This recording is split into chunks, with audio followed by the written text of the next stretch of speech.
Alexandre Machery, directeur d'une agence immobilière au Sable d'Olonne, donc en face de l'Île-Dieu, sur le littoral. Ça, ce sont des prix courants où vous notez qu'il y a eu une grosse augmentation ces derniers temps, crise de Covid ou pas d'ailleurs, et que forcément, il y a peu de gens qui peuvent se payer un loyer comme ça.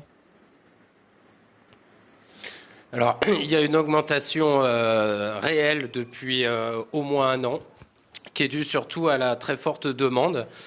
Pour prendre un exemple, lorsque je mets une maison 3 chambres en ligne, je suis obligé de la retirer au bout de 48 heures, tellement j'ai de demandes et d'appels. Quel que soit le On est prix. submergé, donc quel que soit le prix.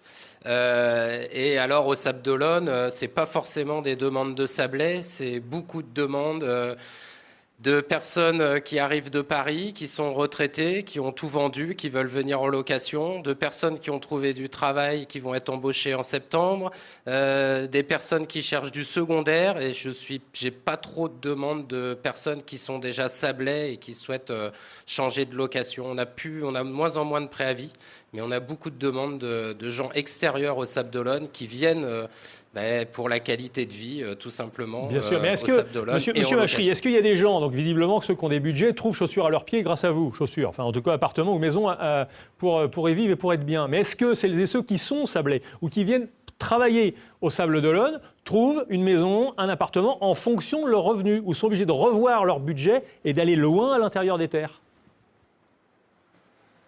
Non, ils trouvent quand même, mais c'est beaucoup plus difficile puisque, comme je vous le disais, dès que j'ai une maison, j'ai 300 demandes.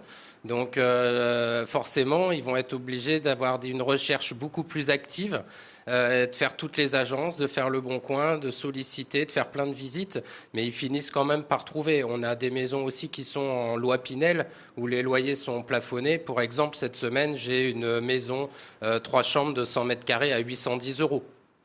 Bon, et est-ce qu'il y a des gens qui viennent vous voir vraiment désespérés en disant trouvez-nous une maison, quelque chose, mais dans notre budget, parce que Oui. on doit absolument travailler dans le coin et on peut pas, on n'a pas assez d'argent? Oui, tous les jours.